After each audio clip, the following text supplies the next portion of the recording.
Thanks for joining us. Coming to you live from Seoul, I'm Han-daeun. The Yoon administration has reversed the previous government's nuclear phase-out plan, making a decisive U-turn on nuclear energy policy. It has approved the construction of new reactors and is actively pursuing the export of Korea's nuclear technology. President Yoon Suk-yeol, who has led the revival of Korea's nuclear energy sector, is currently in the Czech Republic, promoting the country's nuclear plant technology. And this shift reflects the broader global trend of reevaluating nuclear energy. In today's episode of Within the Frame, we explore the factors driving this global reassessment, the ongoing safety concerns, and also examine the competitiveness of South Korea's nuclear technology on the world stage. For some insights, we turn to Lee Yoo-ho, Associate Professor of Nuclear Engineering at Seoul National University. Welcome to the program. Hey, good to see you. And with us from Cambridge is Eugene SHWAGERAUS, Professor of Nuclear Energy Systems Engineering at University of Cambridge. Thank you so much for joining us. Pleasure to be here. Thank you for inviting. All right, Professor Lee, let's kick things off with you. The global focus of the energy transition has been on expanding renewable energy sources in recent years, but it seems that countries are now re-evaluating the role of nuclear power. What's driving this shift in perspective? Yeah, so the renewable and nuclear energy are both valuable as carbon-free energy sources. However, nuclear energy is unique in its ability to scale and produce large amount of energy 24/7. So its energy density, which is measured by the, say, power output per square meter or per kilogram of the fuel, is significantly higher than that of the renewables. So as a result, nuclear energy has the smallest environmental footprint while generating a substantial and affordable energy. So in terms of the safety, nuclear power has proven track record. Despite the significant incidents such as Fukushima accidents, the number of the fatalities per unit energy produced remains the lowest among all energy sources. So I think these characteristics make nuclear energy especially attractive today, as it offers an effective solution for combating climate change and meeting the demand of a carbon-constrained world. Nuclear power produces no direct carbon emissions, so it's a viable option, isn't it, for reducing greenhouse gases while meeting rising energy demands. And the volatility in global energy markets is another important factor. Now, Professor SHWAGERAUS, many European countries that have led the phase out of nuclear power are now making a U-turn. Could you provide an overview of this trend, and is it being observed in other regions as well? Thank you. A very good question. What we observe now is a result of Europe has very high living standards, so people want to continue maintaining these high living standards, which has to be accompanied by growth in productivity, which requires increase in energy demand. So ideally, as you mentioned, this needs to be carbon-free as well. So one of the options or one of the tools in achieving decarbonization of electricity is nuclear power. This hasn't been seen so far, so there are existing strategies, expansion of renewables, as was mentioned, but also transition from coal to natural gas, and outsourcing manufacturing, moving manufacturing from Europe to other countries. So these strategies led to a substantial reduction in carbon emissions in Europe. However, they pretty much exhausted their potential. So there's a need for additional electric capacity, which needs to be carbon-free. So nuclear happens to be a very pragmatic and practical choice, which is readily available and proven. I should also mention energy independence or energy security argument, which is particularly significant nowadays, I think, especially for Eastern European countries. Therefore, this discussion is now reopened. So nuclear energy is a practical choice that can help maintain the high electricity demand while reducing carbon emissions. Professor Lee, the Yoon administration has scrapped the previous Moon administration's nuclear phase-out policy in 2022, resuming construction of Shin-hanul reactors number 3 and 4. It also plans to build up to 3 new nuclear reactors by 2038. What are your prospects for the restoration of Korea's nuclear energy ecosystem? Yeah, I'm very happy to see that this administration made a rational decision to scrap the nuclear phase-out policy and continue the operation of the existing fleet and resume the construction of the new nuclear power plants. And the nuclear phase-out policy had badly impacted the nuclear industry and its ecosystem, which otherwise I think would have continued to drive more. So Korea has maintained its nuclear industry's competitiveness by consistently building new power plants. And I believe the successful deployment of the new planned power plants, as well as the exports of the reactors to Czech Republic, will play a crucial role in restoring the Korea's nuclear ecosystem. Professor SHWAGERAUS, the Korea Hydro and Nuclear Power was selected as a preferred bidder, as Professor Lee just alluded to build 2 nuclear power units in the Czech Republic, elbowing out the strong French competitor EDF. How do you evaluate the current level of Korea's nuclear power technology? Well, Korean nuclear industry has a very good reputation. It has successfully delivered multiple projects nationally, and I should also mention, even probably more importantly, the recent Baraka project in United Arab Emirates. So nuclear phase-out didn't help. It did send a confusing message to the outside world, but the policy, as has been mentioned, has been reversed. Although I share this this concern, but it's largely been eliminated now, I think. So in fact, South Korean nuclear industry is a role model for the rest of the world. It kind of already achieved what other companies who are hoping to deploy their technology worldwide. So this is a success story already. And as we see it here, it has very good arguments behind it. So standardized design that has the most modern safety features, very robust supply chain, modern manufacturing techniques. All these features of successful nuclear deployment project has already been demonstrated by South Korean nuclear industry. Whereas the competitors' track record is not as spectacular. So it's been hypothesized that similar performance can be achieved through a combination of these good practices, but it has yet to be demonstrated. So I think the fact that there is proof and ongoing project that Professor Lee mentioned, sort of consistent delivery of project with very impressive results, is what made this bid successful, in my view.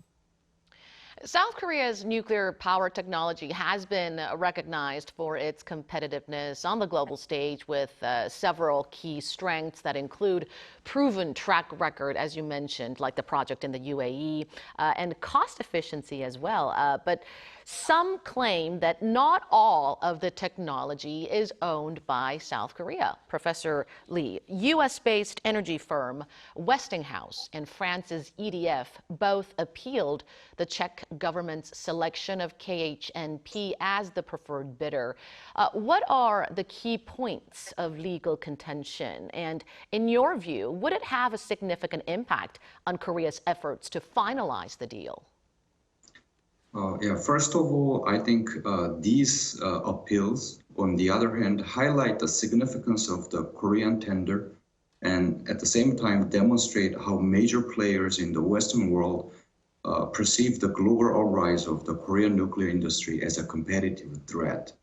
So the Westinghouse actually claimed that KHNP's nuclear power plant designs utilize their licensed Generation 2 System 80 technology. However, during the process of localizing nuclear technology in Korea, all payments and compensations were structured to ensure that Korea could fully claim the rights to its nuclear power plant technologies. But on the other hand, according to the Nuclear Suppliers Group, which is NSG guidelines established in 1978, South Korea is required to obtain Westinghouse's consent when exporting nuclear power plants to utilize US originated technologies overseas. And the US was okay with this back in the days when we exported to the UAE, but it is not okay this time, seemingly. So, but if the US is genuinely believe in promoting the spread of the clean nuclear technology, this approach is not the right course of action, I would say. So Westinghouse filed a lawsuit against KHNP in the US in October 2022, saying that the nuclear power plant technology of South Korea is subject to US export control regulations. But the US District Court dismissed the case in September, I remember it's September 2023, and Westinghouse has appealed the decision. So the important fact is that the bottom line is that the more conflict arises between the US and Korea, the more China and Russia will benefit.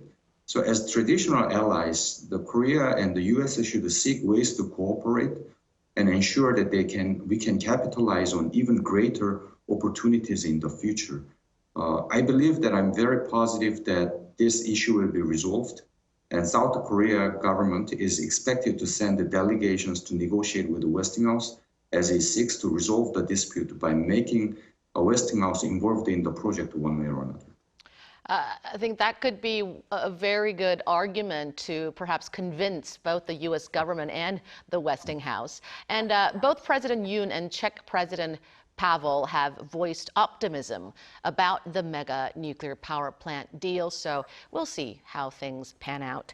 Professor SHWAGERAUS, hundreds of nuclear reactors are currently under construction or undergoing review worldwide, but as demonstrated by the Fukushima Daiichi nuclear disaster in 2011, safety concerns are a constant challenge in nuclear development.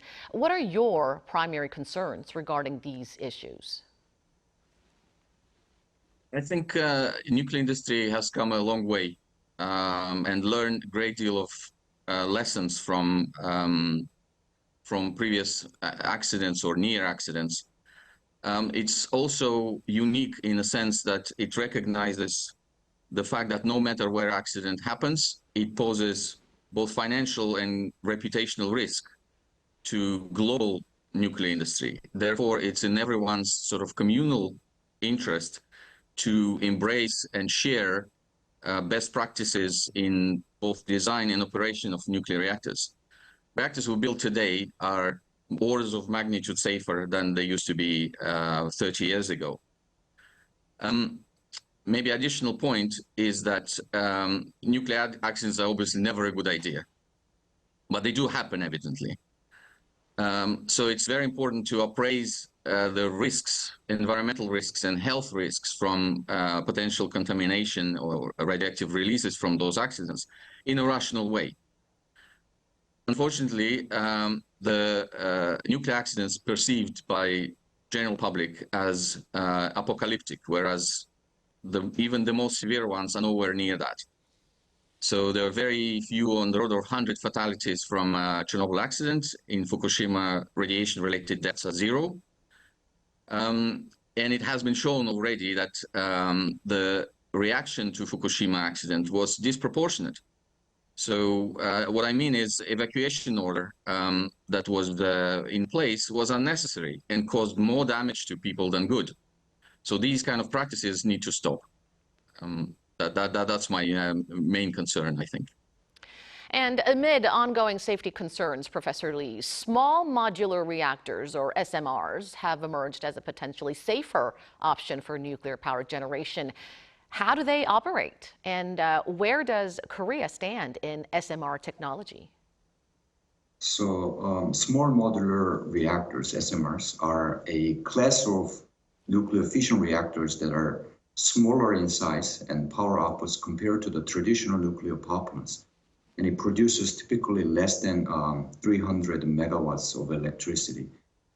So that's what it stands for, small. And when it comes to for the modular aspect refers to the fact that SMR can be manufactured in a factory setting and then transported to their final location, making their deployment much more flexible and scalable. So SMR is an endeavor to redefine the way of achieving economic competitiveness of the nuclear power plants. So Korea is actively developing and commercializing its own innovative SMR design, so-called the ISMR, and it plans to apply for licensing in 2026 and aim for the commercialization by 2028. The disposal of used nuclear waste from nuclear power operations is another major concern. Professor SHWAGERAUS, what measures should be implemented to ensure the safe handling of these potentially hazardous materials?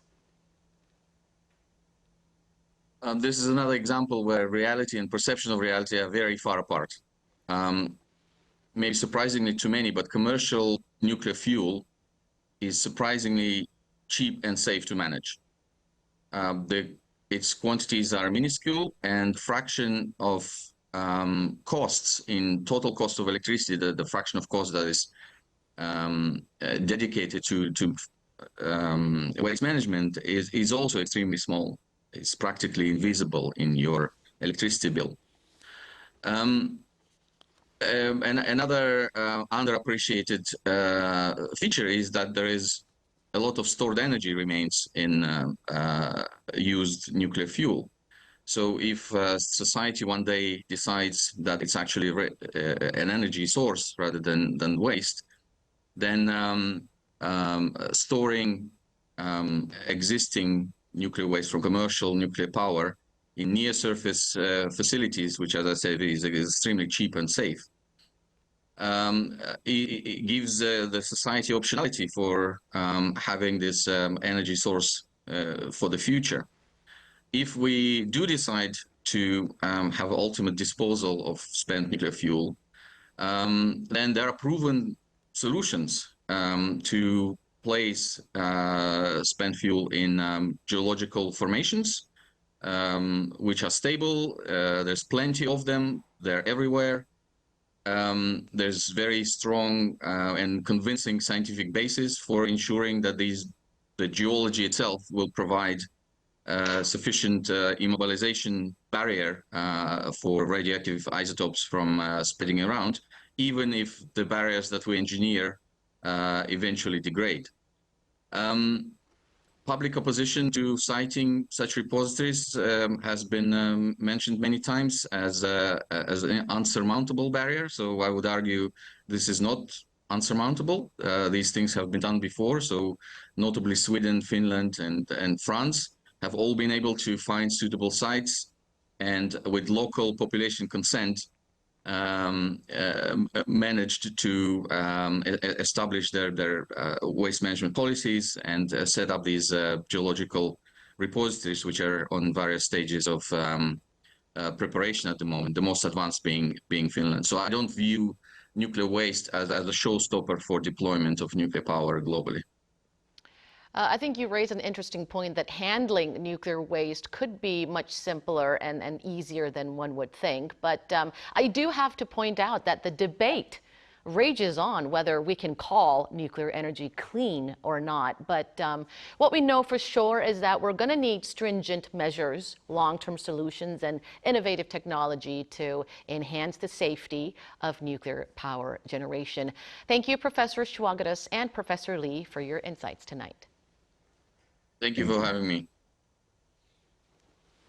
And that brings us to the end of the show. Thank you for watching, and we'll be back with more same time next week. Have a great weekend.